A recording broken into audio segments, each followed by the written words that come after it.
We go. Introducing to you first, on my left, fighting out of the blue corner, standing 6 feet 2 inches. He weighed in at 250.5 pounds. Specializing in kickboxing and submission wrestling, his record stands at 22 wins, 9 losses, with 15 knockouts and 7 submissions to his credit.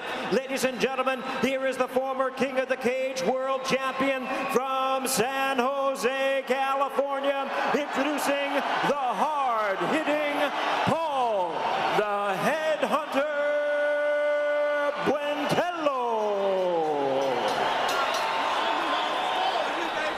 And his opponent across the cage on my right, fighting out of the red corner, standing 6 feet 1 inch. He weighed in at 265.5 pounds, joining the mixed martial arts ranks in the traditions of Muay Thai and Western boxing. His MMA record stands at 3 wins, 1 loss, 1 knockout, and 2 submissions to his credit. Ladies and gentlemen, here is the former US K1 and World Muay Thai champion from Modesto, California, by way of San Jose, introducing Carter, the Beast Williams.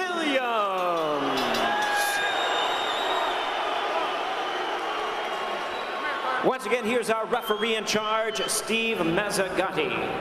All right, gentlemen, you know the rules. We all expect a good, clean, fair fight. You need to obey my commands, protect yourself at all times. Hook 'em up. Good luck. The fine folks voting at ProElite.com have voted 57% in favor of Buentello, 33% for Carter Williams. That does not add up, my friend. No, is it 43%? I may have been hitting the head a lot of times, but that's okay. So it was interesting, guys. Right before this, school that day. Buentello looked across the ring and asked Williams if they want to tap gloves in the center. Well, you know, the ironic thing is that Carter Williams, while he lives in Modesto, grew up in San Jose, but he's hearing the chorus of boos. But nevertheless, in this Strikeforce matchup, Bill, it's time to do some big game hunting. Buentello, Williams do touch gloves. This bout is underway. Expect an exciting fight, gentlemen.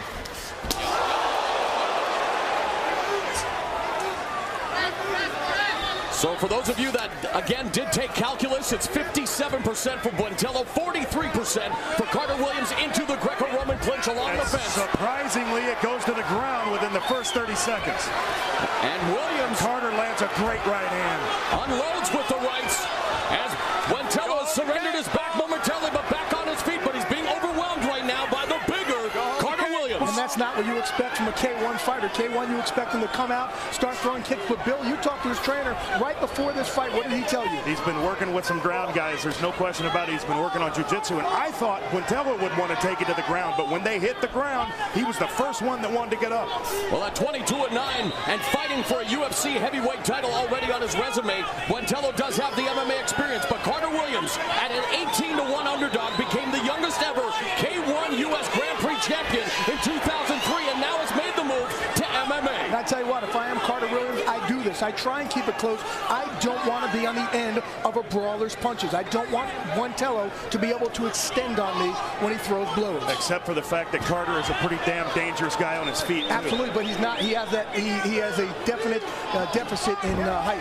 Williams and Buentello, not much of a difference when it comes to reach. Nice knee by Buentello from the clinch, trying to get dominant position along the fence. Creating the separation, though, was Williams with a knee of his own. And we've seen Carter go the distance in his K1 fights, but the question is, does he have the gas to go the distance in an MMA fight? Stop, guys. And it's interesting. Buentello said that he changed up his training a little bit to try and strengthen his legs, thinking he's going to take a lot of low leg kicks. So far, only one. Not exactly getting what he expected. 2 minutes have elapsed, and Buentello told us that he watches the first 2 minutes of the fight to see how his opponent starts. Well, obviously he knows that Williams is not afraid to go for a takedown. Yeah, one thing's for sure, Glaze, you were right. Carter did not want to stay at the end of Buentello's reach there. And now we got the guillotine. Going for a finger guillotine. Exactly. Good job by Carter Williams to pry those fingers off his throat. And look what Carter's going for. And again, because Williams is on the ground, no knee strikes to the head. Now he can deliver those multi-knee strikes. Williams comes back with a left hook. Not a lot of pop, though, behind it, Bill. No, it kind of looks like Carter's a fish out of water here a little bit. Unfortunately for him, I don't know how long he's been working the ground game, but It's still pretty impressive that he's been able to tie Buentello up and not go to his back. Who would ever thought that this fight would be dominated by the transition game? Look at that. It was Buentello looking for the front sweep, and now the knee, and Buentello begins to unload on Carter Williams.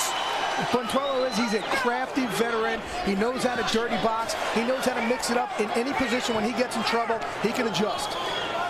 Going in, they said that this matchup was one involving the technician Williams versus the puncher Buentello. Buentello by far Williams' toughest challenge in MMA to date, and he's taking the fight to him now with 1:40 left in the opening round. See, look what Buentello does. And every time he can inflict damage, he does. He's trying to step on feet. As you see right there, he's trying to throw knees, trying for tie clinch, anything he can to inflict damage on a guy who has not been in a cage for 2.5 years. And remember, Bill, at the outset, we said Carter Williams has never been out of the opening round. As this goes into deeper water, it obviously will favor Buentello when it comes to conditioning. Don't you think? Absolutely, no question. I don't know what type of shape Carter's in as he lands a nice uppercut there, but I would think that he'd want to get it over as quick as possible. Again, they're in the clinch along the fence, and this is where a lot of the fight has taken place. You see referee Steve Mazzagatti looking on. We are into the final 60 seconds of this opening stanza. Buentello had double underhooks, and what that did, it get perfect position and allowed him to maneuver Carter Williams' head for those knees. Williams needs to get an arm inside to create distance. And Buentello uncorked a couple of knees and begins to score again, and now shooting out the jab is Williams. But back comes Buentello into that clinch, and he's got the over-under on Williams now.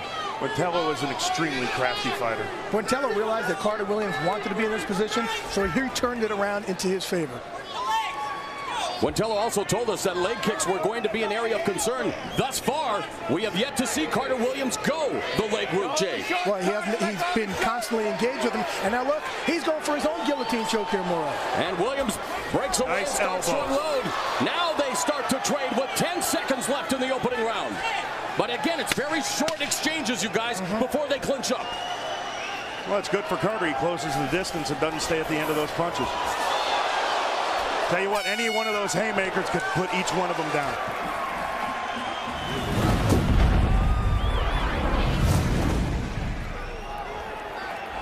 All right, guys, round two. Bring it on. Come on. We're going to see Carter Williams cardio right now, boys. Looks as if Buentello is fresh as can be. And Buentello quickly right in the eye. a couple of uppercuts now, and hammer fist, and obviously Williams was hurt in the eye, and the fight has been stopped. The headhunter Buentello goes headhunting and collects his 23rd MMA win in front of a raucous hometown crowd.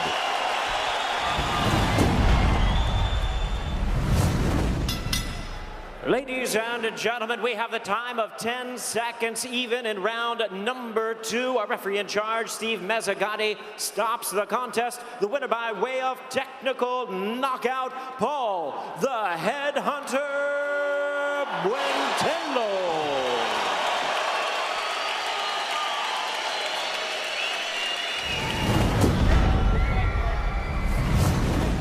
Headhunter, wonderful job, man.